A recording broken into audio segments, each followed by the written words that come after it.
हर खेल में ना कुछ कहानियां होती हैं जो पीढ़ियों तक चलती हैं। एक दौर जब खत्म होता है तो दूसरा शुरू हो जाता है। एक किंग अपनी विरासत छोड़ता है और एक प्रिंस वो उसे आगे बढ़ाने के लिए आता है।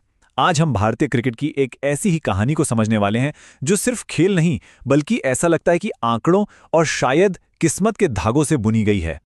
एक तरफ है विराट कोहली, जिन्हें दुनिया किंग कहती है, वो बल्लेबाज जिसने एक पूरे दशक तक क्रिकेट पर एक छत्र राज किया। और दूसरी तरफ हैं शुभमन गिल, जिन्हें प्रिंस का खिताब दिया गया है, वो खिलाड़ी जिसमें लोग भविष्य की एक साफ झलक देखते हैं। पर यह सिर्फ निकनेम नहीं है, ये एक बहुत बड़ी कहानी की शुरुआत है। और यही सवाल आज हमें एक बड़े ही रोमांचक सफर पर ले जाएगा। क्या ये सब बस एक इत्तेफाक है या फिर इन दोनों की किस्मत एक ही कलम से लिखी गई है? चलिए थोड़ा और गहराई में जाके देखते हैं कि ये आंकड़े हमें क्या बताते हैं। तो अब तैयार हो जाइए, क्योंकि अब हम कहानी के उस हिस्से में आ रहे हैं जो किसी को भी चौंका सकता है। यहां बात सिर्फ अंदाज या टैलेंट की नहीं हो रही, बल्कि उन ठोस बेबाक आंकड़ों की हो रही है जो एक अविश्वसनीय कहानी कह रहे हैं। हम बात कर रहे हैं दोनों के करियर के एक बिल्कुल सटीक पॉइंट की, उनकी पहली 138 इंटरनेशनल इनिंग्स।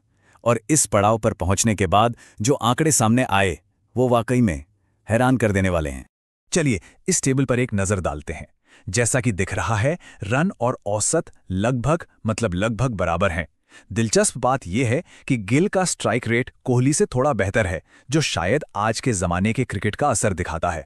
लेकिन एक आंकड़ा है जो इन सबसे ऊपर है, और वो है शतकों की संख्या 16। यहां एक पल रुकना बनता है। सोचिए जरा, करियर की ठीक उतनी ही पारियों के बाद दोनों के नाम पर ठीक उतने ही शतक।